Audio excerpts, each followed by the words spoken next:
বিসমিল্লাহির রহমানির রহিম। আজকে আমি আপনাদের খুব সহজে বুন্দিয়া বানিয়ে দেখাবো। সাধারণ ঠান্ডা পানি দিয়ে ব্যাটারটা করে নিছি আমি। আর হচ্ছে বেকিং সোডা আর একটু লবণ দিছিলাম, জাস্ট এইটুকুই। আর তেল গরম হয়ে গেছে কিনা এটা চেক দিলাম, গরম হয়ে গেছে। এখন আমি বুন্দিয়াটা বানিয়ে নেব।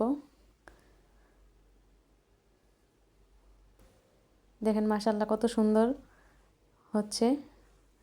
বাসায় এভাবে আপনারাও ট্রাই করবেন, অবশ্যই হবে। মনোযোগ সহকারে একটু কাজ করলে অবশ্যই কাজটা ভালো হবে। আর আমার ভিডিওটা দেখে ফলো করবেন, অবশ্যই ভালো হবে। আর বেসনের গোলা তৈরি করার সময় একবারে পানি দিয়ে দিবেন না, তখন আবার গোলাটা পাতলা হয়ে যাইতে পারে। এই জন্য অল্প অল্প করে পানি দিয়ে গোলাটা করে নিতে হবে। এই যে আমি একে একে ভাজে নিয়ে নিছি। এই যে দেখেন কত সুন্দর হয়েছে, মুচমুচে। বেকিং পাউডার দেওয়ার কারণে একটু ভালো হয় ফুলে, আর বেকিং পাউডার ছাড়াও হয়। এখন আমি শিরাটা করে নিব। চিনিটা আমার পরিমাণ মতো আমি দিয়ে দিলাম, আপনারা যেটুকু বানাবেন সেই অনুযায়ী শিরা করে নেবেন চিনি দিয়ে।